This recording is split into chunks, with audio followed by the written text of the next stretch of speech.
오늘 설교 제목이 뭡니까? 같이 읽어볼까요? 시작. 믿는 사람이 그러면 안 되지. 네, 믿는 사람이 그러면 안 되지. 그럼 오늘 본문에는 두 가지 부류의 주인공이 나타납니다. 누구냐면 가난한 자와 부자입니다. 2절을 같이 한번 읽어볼게요. 2절 6절 시작. 만일 너희 회당에 금가락지를 끼고 아름다운 옷을 입은 사람이 들어오고 또 남루한 옷을 입은 가난한 사람이 들어올 때에 2절에 보니까 금가락지 낀 부자가 오고 또 가난한 사람이 왔어요. 자, 6절도 읽어볼게요. 시작. 너희는 도리어 가난한 자를 업신여겼도다. 부자는 너희를 억압하며 법정으로 끌고 가지 아니하느냐. 아멘. 역시나 가난한 자와 부자가 오늘 본문 안에 대비돼서 나오죠. 근데 여러분, 이런 해당 주제인 부자와 가난한 자는 2장에서만이 아니라 이미 봤던 1장에 나왔던 주제 인물들입니다. 1장 9에서 10절 화면으로 같이 읽어볼까요? 시작. 낮은 형제는 자기의 높음을 자랑하고 부한 자는 자기의 낮아짐을 자랑할지니. 그죠? 낮은 형제, 부한 자. 27절도 같이 읽어봅니다. 시작. 하나님 아버지 앞에서 정결하고 더러움이 없는 경건은 곧 고아와 과부를 그 환난 중에 돌보고 또 자기를 지켜 새 속에 물들지 아니하는 그것이니라. 아멘. 오늘 본문 2장만이 아니라 1장에도 여전히 부자와 가난한 자는 주제로 나오지요. 이것만이 아니었어요. 5장 1절로 가보면 또다시 등장합니다. 시작. 들으라 부한 자들아, 너희에게 임할 고생으로 말미암아 울고 통곡하라. 아멘. 그러니까 사실 야고보서에 나타난 주요한 주제적 인물은 누구냐? 부자와 가난한 자예요. 여러분, 이 같은 사실을 미루어 볼 때 야고보 사도가 목회하는 그 교회에 어떤 부류의 사람들이 있었다는 거예요?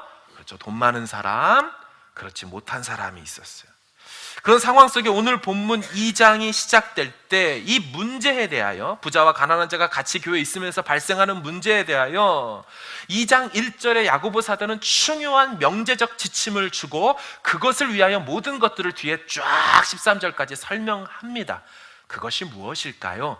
1절 명제를 한번 들어볼까요? 화면으로 있습니다. 시작. 내 형제들아, 영광의 주 곧 우리 주 예수 그리스도에 대한 믿음을 너희가 가졌으니. 아멘. 뭐 하지 말래요? 사람을 차별하여 대하지 말라. 그럼 지금 야고보 사도가 사람 차별하지 마라는 도덕 강의하는 것이 아닙니다. 사회적 통념으로 에이 그러면 안 되지, 그런 정도 얘기를 하는 게 아니에요. 잘 보세요. 형제들아, 영광의 주 우리 주 예수 그리스도에 대한 믿음을 가졌으니, 내게 믿음이 있으니 이거 하면 안 된다 하며 믿음과 사람 대하는 것과의 강한 연관성을 설명하는 것입니다. 우리의 믿음이 사람을 대하는 데에서도 동일하게 나타나야 한다는 얘기를 하고 싶은 겁니다. 영광의 주에 대한, 예수 그리스도에 대한 믿음이 있으면 이거 하면 안 된다라고 이야기한다라는 거예요. 직역하면 조금 더 피부로 와닿을 텐데요. 제가 한번 읽어볼게요. 내 형제들아, 개인적 선호도의 태도를 가지고 영광스러운 주 예수를 믿지 말라. 다시요. 형제들아, 개인적 선호도의 태도를 가지고 영광의 주 예수님을 믿지는 말아라. 내 눈에 들어오는 대로 내가 좋아하고 내 성향에 맞는 사람만 좋게 대하고, 그렇지 않은 사람에게는 다르게 대하는 그런 태도는 예수님에 대한 믿음을 가진 사람으로서 걸맞지 않는 것이다 라는 거예요. 여러분, 그럼 사람 차별하는 것이 뭘까요? 헬라어로 프로소포 램피아라는 단어가 신약에 4번 나와요. 로마서, 에베소서, 골로새서, 오늘 본문인 야고보서에 나와요. 로마서 2장 11절을 화면으로 보시면 사람을 외모로 취하다라는 뜻을 갖고 있어요. 보시면 이는 하나님께서 외모로 사람을 취하지 아니하심이라. 사람을 차별한다는 얘기는 어떤 뜻이에요? 외모를 보고 사람을 취한다라는 겁니다. 직역하면 얼굴을 보고 수용할지 말지를 결정하다라는 뜻을 갖고 있어요. 그러니까 겉모습을 보고 판단하는 그런 행위, 그걸 얘기하는 거죠. 야고보 사도는 그 단어를 가지고 와서 예수를 믿는 사람이 어떻게 얼굴 보고 사람 판단합니까? 그거 아닌 거예요 라고 하는 거죠. 이 같은 명령과 지침을 주고서 사도 야고보는 가정적인 상황 하나를 만들어서 1절의 명제를 설명하기 시작하는데요, 2절에서 4절을 한번 읽어볼게요. 만일이라는 가정적 상황을 제시하면서 설명하죠. 시작. 만일 너희 회당에 금가락지를 끼고 아름다운 옷을 입은 사람이 들어오고 또 남루한 옷을 입은 가난한 사람이 들어올 때에 너희가 아름다운 옷을 입은 자를 눈여겨보고 말하되 여기 좋은 자리에 앉으소서 하고 또 가난한 자에게 말하되 너는 거기서 있든지 발등상 아래에 앉으라 하면 너희끼리 서로 차별하며 악한 생각으로 판단하는 자가 되는 것이 아니냐. 네. 여러분, 현재 지금 장소가 어디라고 돼 있죠? 2절에 보니까 회당이에요. 역시나 회당이라는 시나고게라는 단어를 쓴 걸 보면 유대인 그리스도인들을 향하여 이 메시지가 전파되고 있다는 것을 알 수 있죠. 하지만 그렇다고 유대인 예수님을 안 믿는 유대인에게 얘기하는 것이 아니고 믿는 그리스도 공동체, 표현은 회당이지만 의미적으로는 교회에다 얘기를 하는 거예요. 자, 그럼 교회 안에서 어떤 일이 일어났다라고 한 겁니까? 새 가족이 온 거예요. 자, 여기서부터는 우리 교회를 한번 바꿔보는 거예요. 광명교회 새 가족이 온 거예요. 근데 첫 번째 부류의 새 가족은 어떻게 하고 오는고 하고 봤더니 금가락지를 끼고 아름다운 옷을 입고 새 가족으로 누가 온 겁니다. 여러분, 이 금가락지라는 쿠루소 닥툴리오스라는 이 말은 금 반지라는 의미도 있지만 어감적으로는 금 손가락이라고 해석됩니다. 1세기 중반에 살았던 로마의 철학자 세네카라는 사람이 이 쿠루소 닥툴리오스라는 단어를 그의 글에서 어떻게 설명했냐면, 우리는 반지들로 우리 손가락을 장식하며 모든 마디마디마다 보석으로 배열되어 있습니다. 그 당시 잘 나가는 남자들이 치장했던 외모 스타일이 뭐냐면 마디마디마다 누런 금반지로 딱딱 끼고 다녔다는 것입니다. 이게 딱 손을 내밀면 이게 손인지 금덩어리인지 모를 정도로 그렇게 온데 치장하고 다녔다라는 거예요. 그런데 이 새 가족이요, 이 금반지, 금손가락만 갖고 등장한 게 아니었죠. 뭐라고 합니까? 어떤 옷을 입고 있었어요? 아름다운 옷을 입고 있었어요. 이 아름다운 옷이라고 번역된 람프로스라는 단어도 사실은 뷰티풀 슈트가 아니고 빛나는 이란 뜻을 갖고 있어요. 그러니까 어떤 뜻입니까? 손가락에는 빛나는 금반지를 끼고 있고 금손가락이 되어 있고 옷에는 빛나는 옷을 입고 왔어요. 그러니까 빛나고 빛나는 이른바 진짜 광명한 사람이 광명교회에 등장하게 된 것입니다. 우리식으로 좀 바꿔본다면 교회에 새 가족이 왔는데 딱 벌써 주차 봉사하시는 분이, 야, 나 저 차 못 봤어요. 저 차 못 봤어. 웬 차냐? 벤츠나 페라리나 벤틀리, 대당 수억씩 하는 차를 갖고 누가 딱 왔네요. 내릴 때 보니 좀 춥잖아요. 요즘에 롱코트로 버버리나 루이비통을 아무렇지도 않게 턱 하고 쳐가지고 들어와합니다. 보니까 악수하려고 처음 오셨냐고 하니 보니까 이게 손이에요, 금이에요? 마디마디마다 금덩어리가 두릉두릉 달려있지요. 게다가 막 옷이 막 보통이 아니에요. 얼굴은 멀끔하게 생기신 분이 교회에서 딱 내려서 하는 말, 이브 예배 어디서 드려요? 오네포토라고 하면서 안내하는데 왠지 주차봉사 내려놓고 에스코트 해줘야 될 것 같은 느낌으로 나도 모르게 야광봉을 내려놓고 있어요. 그런 상황이 된 거예요. 뭔가 다른 사람. 여러분, 이런 사람이 교회에 오면은 어떨 것 같아요? 포나마다 반응과 대우가 달라집니다. 아닐 것 같습니까? 우리 교회 새 가족으로 딱 이 교육관에 왔는데 물어보니 의사나 법조인이나 경찰의 고위직 관계자가 온 거예요.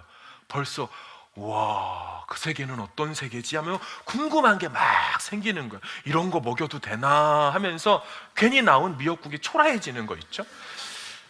그런 일이 있을 수 있죠. 지난주에 한 세 가족이 왔어요. 여자 집사님이 오셨어요. 오늘 같이 예배 끝나고 마무리에 예비 세 가족 인사를 하는데 이름이 아던 집사님이에요. 자신다 아던이라고 하면 말 끝까지 들어야 되죠? 하면 벌써 그 코리아 포스트지에 광고 나고 크리스찬 라이프 광고 나고 원처치 막 인터뷰 오고 새가족 교육은 잘 했대요 말았대요부터 해가지고 벌써 그런 사람들이 들어오면 교회 분위기가 달라요. 제가 아는 교회는 교회 안수 집사님이 국정원장이세요. 그리고 과거에 88년도 서울 올림픽 준비위원장을 하셨어요. 그분이 딱 지나가면 교회에서 분위기와 느낌이 확 다르죠. 이게 사람이 지나가는지 뭐가 지나가는지 모를 정도로. 한 번은 제가 사역하던 청년부 사역할 때 교회에 저쪽 뒤쪽에서 예배하는데 모자를 푹 둘러서 쓰고 막 열심히 찬양하고 뛰고 다니는 분이 있어요. 여자분이. 그래서 이상해가지고 제가 처음 보는 분이니까 이제 예배 끝나고 가서 말을 걸었어요. 보니까 영화배우예요. 영화배우. 그러니까 최민식 그리고 하정우, 당시에 남았던 가수 아이유랑 같이 이렇게 활동하면서 뭐 아들한테 아이유 사인 받아주고 자기도 배우인데 가서 하기가 좀 그런데도 아들 위해서 이렇게 했다고. 당시 아이유 처음 나가지고 삼촌들이 난리 났던 그 한국 시절이죠. 벌써부터 그런 분들을 대하는 태도가 교회에서 달라져요. 사실 이런 분위기는 성도들에게 있어 목회자를 대할 때도 느낌이 다른 게 현실입니다. 목회자들 사이에서도 딱 보고 저분은 서울대 나온 목사님이래. 벌써 분위기가 성도들의 눈빛이 반짝반짝 부리고 있다는 거예요. 저희 교회에서 이제 후원하는 그 말레이시아의 이상민 조이진 선교사님이 있어요.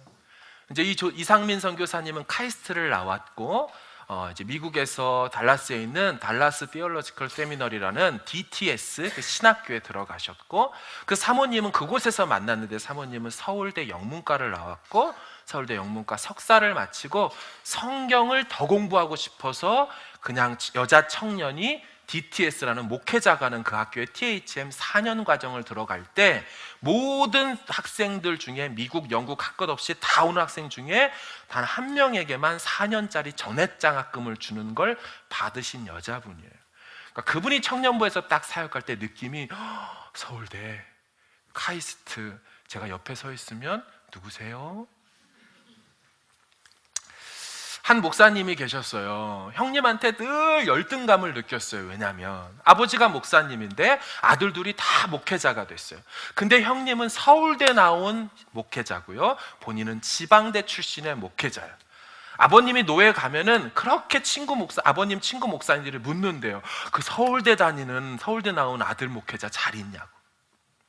나중에 나 은퇴하면 우리 교회 후임으로 왔으면 좋겠다고. 똑같이 부름받아 신학교를 갔는데 지방대 나온 둘째 아들은 안부도 묻지 않아요. 없는 듯 취급해요. 목회자들 사이에서도 그래요. 그러다 보니까 서울대 나온 목회자와 지방대 나온 저 같은 사람이 있으면 수근수근 되지요. 목사님 어디 나왔대? 지방대래. 지방대. 그분은 학위와 학벌을 다 배설물로 여겼는데 이석재 목사님은 그냥 배설물을 였대. 그냥 버려진 채로 들어왔대 이러면서 벌써 태도가 다르죠. 벌써 태도가 다릅니다. 어떤 교회는요, 새가족 등록했다고, 그 새가족이 등록했다고 교회 주보 낼 때 옆에 괄호치고 직업을 냅니다. 어떤 이제 같이 사역하던 그 교회의 집사님이 A라는 교회를 갔다가 주보를 보고 깜짝 놀란 거예요. 정말로 새가족 A 괄호 의사, 정말로 새가족 B 괄호치고 교수. 그걸 사진을 찍어 갖고 저한테 보내주셨어요. 카톡으로. 와, 이런 교회가 있나? 자기는 장사하고 다른 일을 하니까 그 교회에 등록을 못 하겠대요. 어떻게 등록을 못 하겠대요? 교회들마다 국회의원이 오거나 정계에 누가 오면 예배 말미에 갑자기 순서에 없이 그분을 일으켜 세우죠. 그리고 같이 인사를 시키죠. 선거철에는 더더욱 그렇지요. 과연 교회가 이렇게 대우해야 되는 것이 맞는지. 지금 야고보 사도의 교회에 이와 같은 일들이 일어나고 있다는 거예요. 그런데 반면 또 다른 세 가족이 교회 주차장에 왔습니다. 2장 2절 화면으로 볼까요? 시작. 만일 너희 회당에 금가락지를 끼고 아름다운 옷을 입은 사람이 들어오고 또 남루한 옷을 입은 가난한 사람이 들어올 때에. 아멘. 이 두 번째 사람은 치장과 장식에 대한 설명이 없죠. 옷만 나와 있어요. 뭐라고 돼 있어요? 남루한 옷인데 원문엔 더러운 옷입니다.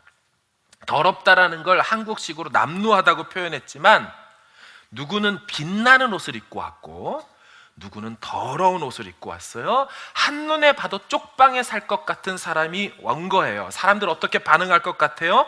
솔직히 별로 관심이 없죠. 아니 오히려 멀리하고 경계하며 왜 왔지? 라는 느낌을 가질 겁니다.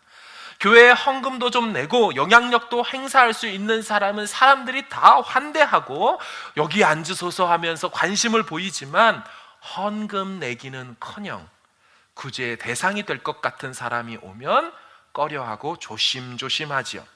여러분 여기서 가난한 사람이라고 번역한 푸토코스라는 헬라어 단어는 그냥 가난한 정도가 아니라 정말 극심한 가난이죠. 그래서 이 푸토코스가 성경 외 밖에서 쓰일 때는 어떤 문맥에서 쓰였냐면 등이 굽어 쭈그러들다 라는 뜻에 쓰였어요. 혹은 거지들이다 라고 할 때 이 단어가 쓰였습니다.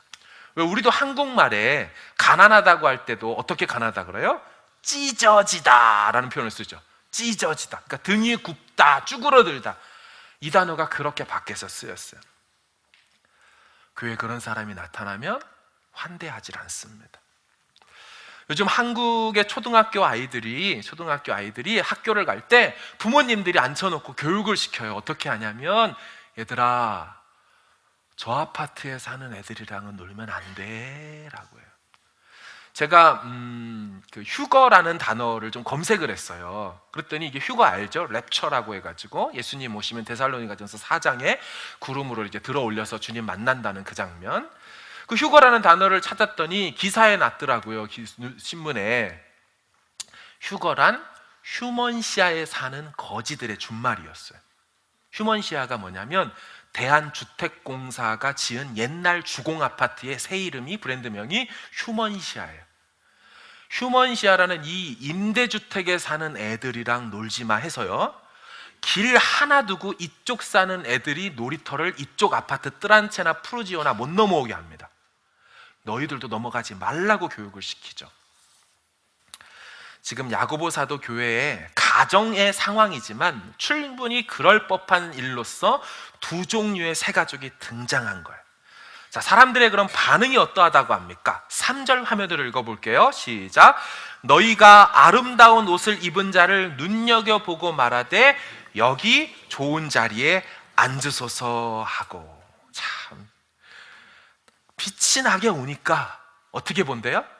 눈여겨본대요. 이야, 위에부터 아래부터 이렇게 보고 차 간판 보고 이렇게 한 다음에 여기 좋은 자리에 앉으세요.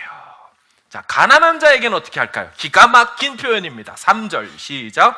또 가난한 자에게 말하되 너는 거기 서 있든지 내 발등상 아래에 앉으라 하며. 여러분 저게요 원래는 원문에는 명령형 2개가 있습니다. 가난한 자에게 말하되 거기 서 있어, 혹은 여기 발등상 아래 앉아. 명령형으로 돼 있어요. 오지 말고, 가까이 오지 말고 거기 서 있어. 아니면 오려면 내 발등상 아래 앉아. 이 발등상 아래 앉는다는 표현은 생각보다 극한 표현입니다. 어떤 뜻이냐면 당시의 문화 속에서 발등상은 어떻게 존재했냐면 고대 왕들이 전쟁하러 나갔다 승리를 하게 된 경우 적장을 데리고 와 자신의 군사들과 혹은 나라의 백성들 앞에 장군이 혹은 왕이 적장의 목을 바닥에 두고 꾹 하고 밟은 채로 두는 그 판이 발등상이었어요. 이 말은 발등상 아래 둔다는 얘기는 완벽한 정복과 승리, 너는 내 밑에 있는 아무것도 아닌 존재, 내가 얼마든지 한마디로 생명을 빼앗을 수 있는 그런 존재라는 걸 의미하는 그 단어가 발등상이에요. 시편 110편 1절 화면을 보시면 이렇게 얘기하고 있어요. 여호와께서 내 주에게 말씀하시기를 내가 내 원수들로 내 발판, 옛날 성경 발등상이 되게 하기까지 너는 내 오른쪽에 앉아 있으라. 그러니까 여호와께서 메시아의 대적을 처단하고 이렇게 공격하시는데 어떻게 해요? 자기 발등상 아래 둘 때까지 메시아야 내 옆에 앉아 있어라. 내가 싸워줄 테니까. 여러분, 이런 완벽한 최후 승리의 여호와의 승리를 말할 때 쓰이는, 대적을 향해 쓰이는 말이 발등상 아래 두는 건데, 교회에 가난한 자와 남루한 더러운 옷을 입은 사람이 오자 사람들이 둘 중에 하나의 방식으로 거기 서 있어, 아니면 내 발 아래 와. 기가 막힐 노릇이죠. 그리고 한 가지 더 있습니다. 당시 문화적 배경이 필요한데요, 그리스 로마 시대의 사람들의 의식이 좀 어땠냐면요, 그들은 큰 구도가 있었어요. 무슨 구도냐? 명예와 수치라는 구도 속에 있었습니다. 그래서 명예로운 일이 있는가 하면 수치스럽게 여기는 일들이 그들에겐 되게 컸어요. 근데 뭐를 명예라고 여겼냐면 돈이 많은 것을 명예라고 여겼습니다. 그러니까 돈이 많으면 부자네라고 여기질 않고, 부자네를 넘어 참 영광스러운 인생이다, 어떻게 저렇게 멋진 찬란한 인생이 있을까 하는 명예롭게 여겼고, 돈이 없으면 그냥 가난한 게 아니라 수치스럽다, 어떻게 살았길래 저 정도밖에 안 돼 하는 그런 폄하하는 시선이 문화적으로 있었어요. 그런데 생각해 보니까 오늘날 이 자본주의를 살고 있는 우리도 이 같은 맥락과 크게 다르지 않아요. 오히려 더 심한 것 같지 않습니까? 우리는 부자와 가난이라는 게 명예와 수치 구도를 넘어서서 유전, 무죄, 무전, 유죄의 시대를 살죠. 돈이 있으면 죄가 없어지고, 돈이 없으면 죄 있게 되는 것뿐만 아니라 돈 없는 게 죄입니다. 그냥 사회에 나가보면 돈 없는 게 내가 죄가 되는 일이 생겨요. 여러분, 한국에는요, 돈이 없으면 병원에 못 가고, 돈 없으면 돈 없는 게 아니라 그냥 죽어야 돼요. 뉴질랜드는 돈이 없어도 병원을 가지만 오래 기다려야 돼요. 돈이 있는 분은 스페셜리스트를 그냥 직행으로 바로 만나고 특별한 검사를 딱딱 할 수 있지만, 돈이 없으면 아무리 복지국자지만 계속 병을 키우면서 기다려야만 합니다.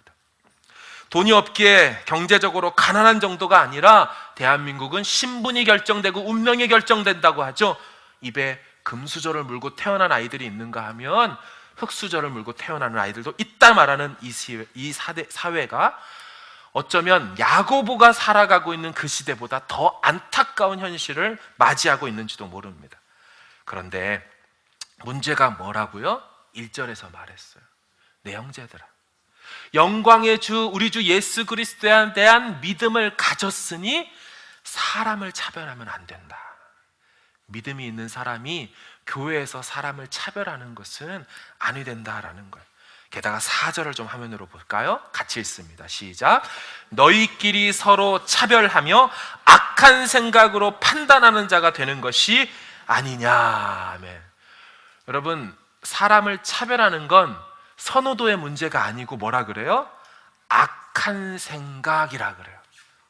영적인 문제라고 얘기하는 겁니다. 나 저 사람 되게 싫어. 왜 저 사람이랑 우린 같은 목장을 해야 돼? 지나갈 때마다 그냥 마음에 안 들어. 옷을 왜 저렇게 입어? 왜 저런 식으로 행동해? 앞에 나와서 뭐 하는 거야? 하는 게 단순한 나와 맞고 안 맞고의 선호도와 성향의 문제가 아니라 영적인 문제라는 거예요. 어디서? 교회 안에서, 회당에서, 믿음의 공동체 안에서는 절대로 할 수 없는 행동이 바로 악한 생각, 사람을 차별해야 대하고 외모로 눈으로 판단하는 것을 얘기하는 거라는 거예요. 나아가 5절도 읽겠습니다. 5절입니다. 시작. 내 사랑하는 형제들아 들을지어다. 하나님이 세상에서 가난한 자를 택하사 믿음에 부요하게 하시고 또 자기를 사랑하는 자들에게 약속하신 나라를 상속으로 받게 하지 아니하셨느냐. 아멘. 여러분 잘 보세요. 왜 성경이 야고보 사도가 가난한 자를 무시하면 안 되고 가난한 자를 똑같이 존중하고 그렇게 대해야 된다라고 말하냐면 하나님과 관계가 있어요. 하나님이 그 사람, 가난한 사람을 택했다는 거예요. 게다가 택했을 뿐만 아니라 그 뒤에 맨 밑에 노란색 글씨로 뭐라고 돼 있어요? 약속하신 나라를 상속으로 받게 했대요. 무슨 뜻인 줄 아세요? 그 가난한 사람이 이 땅에서만 가난하지 하나님 앞에 가서도 가난한 존재냐라는 거예요. 이 땅에서만 잠깐 그 사람이 물질이 없을 뿐이지 하나님 나라를 상속받아서 어마어마한 유산이 있는 사람인데 이 땅에서 잠깐 돈이 없다고 해서 너가 그렇게 대할 수 있느냐? 이렇게 말씀하는 거예요. 여러분, 하나님이 교회 안에 우리 모두를 두게 할 때는 하나님 조건을 걸지 않으셨어요. 그 하나님의 그 고도의 높은 눈의 잣대로 만약에 들어가지고 기준에 맞는 사람만 이곳에 뒀다면 저부터 해서 여기 남아나는 사람이 없을 거예요. 하나님이 조건 따지지 않고 그냥 은혜로 다 불러서 이 안에 놓아놓고 사랑을 부어주고 계시는데, 우리끼리 우리의 기준을 가지고 누구를 판단하고 있다면 전혀 하나님의 안목을 갖지 않은 사람, 전혀 그 하나님의 관점 안에서 여기에 있는 것이 믿어지지 않는 사람의 행동이겠죠. 하나님의 관점으로 택함 받은 것처럼 그 무조건적인 사랑의 관점으로 너희들도 그 안에서 서로 대해야 된다라는 게 진짜 영광의 주 예수 그리스도에 대한 믿음을 가진 자의 행동이라고 지금 사도 야고보가 말씀하는 거예요. 게다가 왜 사람 차별이 악한 것이냐면 6절과 7절을 보겠습니다. 부자들의 실제 모습을 보여줍니다. 시작. 너희는 도리어 가난한 자를 업신여겼도다. 부자는 너희를 억압하며 법정으로 끌고 가지 아니하느냐.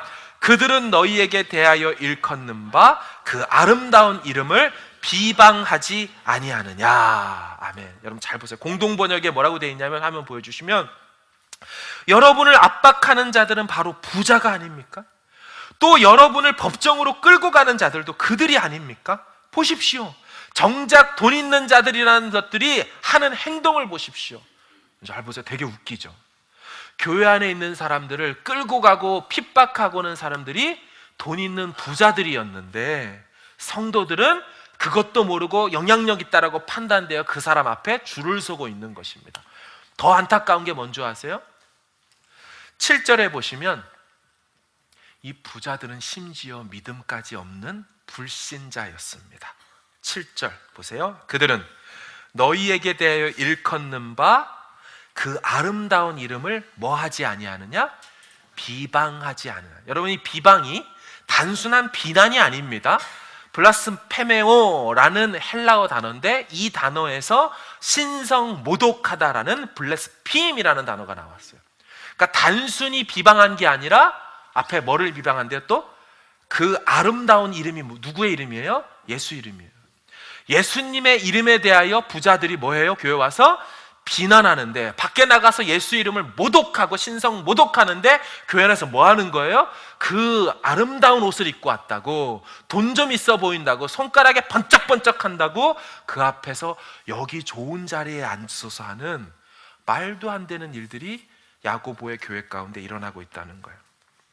여러분, 이런 빛나는 옷을 입은 이 부자들을, 믿음도 심지어 없는 사람들을 교회에서 여기 오라고 해서 교회 부서장을 맡기고 교회 무슨 책임과 일들을 맡겨버려서 그 사람이 세상에서 갖고 있는 영향력으로 교회 안에서 뭔가를 얻을까 하고서 바라보다가 어떤 일이 일어납니까?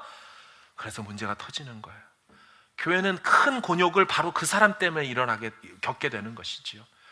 믿음으로 해야 되고 헌신으로 해야 되고, 교회는 하나님이 주신 은사로서 뛰어야 되는데 세상에 돈 갖고 교회를 좌지우지하려고 하고, 세상에는 어떤 힘으로 가지고 내가 어떻게 하겠다 할 때 교회는 그때부터 홍역을 앓기 시작하는 것입니다. 마지막으로 믿는 사람이 사람 차별하는 것은 어떤 의미일까요? 9절로 읽어보겠습니다. 시작.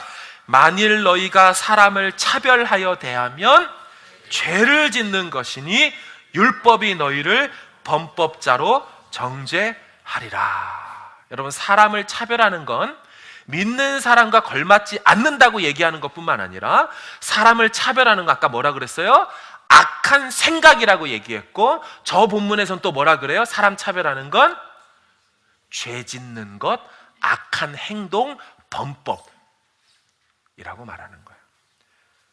생각을 바꾸셔야 됩니다. 저를 비롯해서 우리 모두가 사람의 눈을 갖고 있기 때문에, 우리는 우리의 육신의 눈으로 사람을 판단하기 때문에 끊임없이 그렇게만 사람을 보려고 하는 이 본성과 싸워내야 되는 거예요. 그래서 어떻게 봐야 돼요? 하나님이 저 사람도 택한 귀한 분이지. 누구를 차별하고 있다면, 누구는 가까이 하고 누구는 나랑 안 맞아라고 하고 있다면 벌써부터 이미 판단이 들어갔기 때문에 그건 악한 생각이 되었고요. 두 번째, 그렇게 대하고 있기 때문에 벌써 악한 행동으로 행했다라는 것이죠. 무엇이 너희를 범법자로 정죄한대요? 율법이 정죄한대요. 율법이. 하나님의 말씀이 우리를 인도하는 게 아니라 그렇게 행동하는 자에게는 율법에 오히려 너 죄 있어 라고 정죄하겠다고 하고요. 저 본문에는 정죄하리라 라는 미래형으로 되어 있지만 사실 현재 분사 수동태입니다.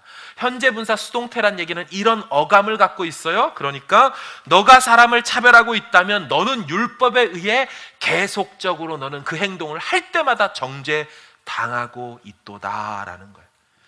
그 시각을 바꾸지 않는다면, 그 관점을 바꿔내지 않는다면, 호불호를 교회 안에서도 여전히 사람에 대하여 갖고 있다면 그것은 악한 생각이자 악한 행동이라는 겁니다. 여러분, 요즘 계속 성경 통독을 계속 쭉 해가고 계시는 성도님들이 있는 줄로 알아요. 여러분, 구약을 보다 보면 참 이렇게 느껴지는 게 있을 거예요. 구약에 나온 그 성부 하나님의 그 본심이자 혹은 마음 가는 곳이 있다는 것을 느끼셨을 거예요. 그게 뭐냐면 고아와 과부와 객에 대한 성부 하나님의 마음이에요. 그래서 추수하고 뭐를 할 때도 꼭 밭 내 귀퉁이를 남겨두라고 하죠. 거기까지 다 깔끔하게 추수하는 건 너는 그거 하나님 백성 아니다라고요. 왜요? 그 남은 떨어진 이삭도 줍지 말라고 하죠. 왜요? 추수 때 아무 밭도 없고 소출이 없는 사람들이 와서 너를 뒤쫓아다니며 너가 흘린 그것들을 주워서 그들은 양식 삼을 수 있고 저 끝에 밭에 귀퉁이를 남겨두면 그들이 추수할 수 있으니 꼭 그렇게 하라고. 야금야금 완전하게 100% 수입을 싹 끌어안는 것이 믿는 사람의 행동이 아니라고 이야기를 하고 오히려 남겨주는 것이 하나님 백성의 태도라고 이야기를 하죠. 그래서 늘 하나님의 관심은 고아와 과부와 객, 나그네였어요. 그분의 아들도 똑같이 아버지 닮아서 와서 뭐 하십니까? 나인성의 과부의 아들이 죽자 찾아가 상여를 메어 가는데 거기에서 그 아들을 살려서 울고 있는 과부에게 하나밖에 없는 청년 아들을 안겨다 주시죠. 또한 우리를 향해 뭐라 그래요? 내가 너희를 고와 같이 버려두지 않겠다고 얘기하시죠. 그리고 수많은 시각, 지체, 다양한 장애자들에게 찾아가셔서 그들에게 고쳐주시는 일들을 하시죠. 성부 하나님이나 성자 예수님이나 사회적 약자에 대한 애틋한 마음이 역시나 있다는 거예요. 우리 신명기 말씀을 좀 볼 텐데요. 15장인데 제가 읽어볼게요. 잘 보세요. 내 하나님 여호와께서 너에게 주신 땅 어느 성읍에서든지 가난한 형제가 너와 함께 거주하거든 그 가난한 형제에게 네 마음을 완악하게 하지 말며 네 손을 움켜쥐지 말고 반드시 네 손을 그에게 펴서 그에게 필요한 대로 쓸 것을 넉넉히 구워주라. 너는 반드시 그에게 줄 것이요 줄 때에는 아끼는 마음을 품지 말 것이니라. 이로 말미암아 네 하나님 여호와께서 네가 하는 모든 일에 네 손이 닿는 모든 일에 내게 복을 줄 거야. 땅에는 언제든지 가난한 자가 그치지 않아. 항상 가난한 자는 네 주위에 있을 거야. 내가 너에게 명령 하나 할까? 너는 반드시 네 땅 안에서 네 형제 중 곤란한 자와 궁핍한 자에게 네 손을 펴야만 해. 여러분, 이 신명기 말씀의 신약 버전으로 우리가 이미 읽은 야고보서 1장 27절에 이렇게 말해요. 하나님 아버지 앞에서 정결하고 더러움이 없는 경건은 두 가지예요. 고아와 과부를 그 환난 중에 돌보고 자기를 지켜 세속에 물들지 아니하는 그것이니라. 여러분, 참된 경건은 두 가지가 다 있어야 돼요. 나는 참 경건한 사람입니다. 저 사람은 참 경건해요 할 때 그거는 두 가지가 다 있어야 돼요. 죄와 상관없이 자기를 지켜 세상에서 구별된 삶을 나 혼자 올곧게 살아가는 것도 있어야 하지만 그것으로 족한 게 아니에요. 그건 반쪽짜리예요. 뭐부터 얘기하고 있어요? 고아와 과부를 환난 중에 찾아가 돌보고 손을 내밀고 너의 시간과 물질과 이것들을 사용하게 될 때 그 모습이 한편에 있을 때 온전한 경건의 사람이 된다라고 말하는 거예요. 오늘 본문과 같이 엮는다면 참 믿음이 무엇일까요? 영광의 주님 찬양합니다. 우리 주 예수 그리스도가 나의 구원자입니다라고 그렇게 말하는 그 믿음의 고백의 진짜 모습은 삶으로 어떻게 나와야 될까요? 사람을 개인적 선호도를 가지고 대하지 않는 것입니다. 최소한 교회에서. 두 번째는 오늘 본문에 따르면 참된 경건, 그건 고아와 과부, 그들을 돌보는 거예요. 여러분, 우리 교회는 사역국에서 한 달에 한 번씩 매월 첫째 주 토요일에 미랄이라는 곳에 가요. 청소년 아이들도 가고 시간을 빼서 왜 쉬고 싶지 않겠어요? 그곳에 가시는 분들이 있어요. 어제도 갔다 오신 분이 있고요. 또 한 달에 한 번 기아대책에 가서 빵 봉사를 하고 오시는 분들도 있어요. 부족하지만 그래도 어떻게든지 연약한 사람을 섬기고자 여기 말고 본당에 화장실문 쪽, 본당에서 화장실문 딱 여는 그곳에 저번에 말씀드린 대로 구제함이 있어요. 그래서 쌀을 몇 덩이씩 갖다 놓고 또한 거기에 간장과 된장과 고추장을 둬서 언제든지 3927 아닙니까? 번호 누르고 들어와서 가져가라고 얘기를 하죠. 부족하지만 그렇게 섬기는 거예요.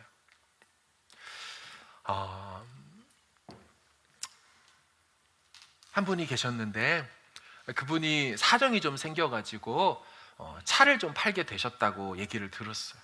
차를 팔러 갔더니 그 차가 재정이 어렵고 힘들어서 차를 팔게 되었는데 그 차가 수리비가 몇백 불이 나온 거예요. 차를 살려고 오신 분이 이 수리비가 나오는 거를 빼고 이제 사야 될 것 같은 거죠. 근데 그분이 이분에게 이렇게 얘기를 했대요. 지금 내가 보니까 참 어려운 중에 있는 것 같아요. 그러니까 혹시 이 어려움 속에 하나님에 대한 오해가 생기지 않도록 하나님이 얼마나 당신을 사랑하는지 느끼게 하고 싶어요. 그래서 그 수리비를 제가 빼지 않을게요. 그냥 그대로 다 할게요. 그분이 우리 교회 분은 아니지만 그냥 드는 마음이 어떤 마음이 들었냐면 그 얘기를 들을 때 그분은 어디를 가든지 정말 구별되겠다. 그분은 어디를 가든지 참 그리스도의 사람이겠다라는 생각이 들더라고요. 말씀을 정리합니다. 교회는 세상의 이치와 원리가 통용되는 곳이 아니에요. 세상에서는 다 그렇게 돼야죠. 하지만 교회만큼은 하나님의 시각으로 부름받은 사람들의 공동체잖아요. 아무 조건 없이 불렀는데 우리끼리 조건을 걸고서 사람을 대하고 있다면 그건 그분의 선택받은 백성이라고 스스로 삶에서 증명해내지 못하겠죠. 사람은 외모를 보거니와 나 하나님은 중심을 본다 하는 것처럼 정말 우리의 시각이 하나님 백성이라면 그렇게 바뀌어야 되는 거죠. 사람을 취하시는 하나님의 관점이 뭐겠어요? 내가 온 우주의 왕으로서 먼지와 흙덩어리밖에 안 되는 너를 창조해서 내 형상으로 입혔고 너에게 생기를 불어 너 의미 있고 가치 있게 만물을 다 다스리도록 그래서 천국과 내 나라를 그대로 다 주겠다고 했는데 너는 그 모든 은혜를 입어놓고 너는 조건을 따져가지고 사람을 대하고 있다면 그게 마땅히 행할 소냐라고 하시지 않겠나요? 뉴질랜드 버전으로 좀 바꿔볼까요? 우리 주위에는 아직 신분 해결이 안 된 분들이 계셔요. 취업과 여러 문제로 고심하고 어려움을 겪고 있는 분들이 있어요. 여전히 와서 얼마 안 돼서 영어가 서툰 분들이 계셔요. 온 지 얼마 안 돼서 이 나라가 어떻게 돌아가는지 잘 모르고 그래서 이렇게 도둑을 당하거나 어려움을 겪는 분들이 계셔요. 때로는 아프거나 아니면 상처받은 사람들이 있어요. 여러분, 그들에게 우리가 어떻게 대해야 할까요? 우리 마지막으로 1절을 다시 한번 읽고 말씀을 마쳤으면 좋겠어요. 1절 읽습니다. 시작. 내 형제들아, 영광의 주 곧 우리 주 예수 그리스도에 대한 믿음을 너희가 가졌으니 사람을 차별하여 대하지 말라. 아멘. 아멘. 참된 경건과 참된 믿음의 사람으로 살아가는 저와 여러분 되어지길 주의 이름으로 축원합니다.